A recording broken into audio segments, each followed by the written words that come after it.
నేను పనుండి బయటకు వెళ్ళొచ్చానండి. గోల్డీ బాబు రచ్చ చూడండి ఒకసారి ఎలా ఉందో.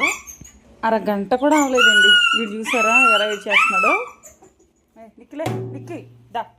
ఇంతకు ముందు మీద చాలా ఫాస్ట్గా పాకేస్తున్నాడు. చంటి పిల్లలాగా పాక్కుంటూ తిరుగుతున్నాడండి నా వెనకాల.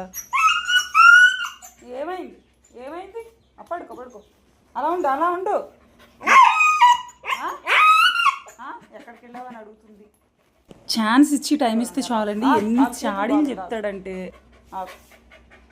ఏమైంది?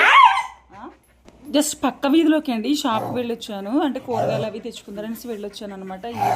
ఇదంతా మళ్ళీ నా దగ్గరికి అసలు ఎవరు రాకూడదు అనమాట. చూడండి ఎలా కాపలా కాసేసుకుంటున్నాడో. మన చేతులు ఎలా ఉన్నా వీడిని మాత్రం ఇలా తలపైన కానీ బాడీ పైన కానీ టచ్ ఉండు అక్కడ. నేను లోపలికి వెళ్తుంటే ఇంకా నా వెనకాల అలా పాకుంటూ వచ్చేస్తాడండి ఫాస్ట్గాను. ఇంక ఇంట్లో ఉన్న బంగారాలు వీడు ఏడుస్తూ మొదలు పెట్టాక ఇవి చాలా కంట్రోల్ అయిపోయాయి. ఒక్కొక్కసారి ఇంట్లోవి బయటవి కూడా గోల్డ్తో సహా ఏడుస్తూనే ఉంటాయి.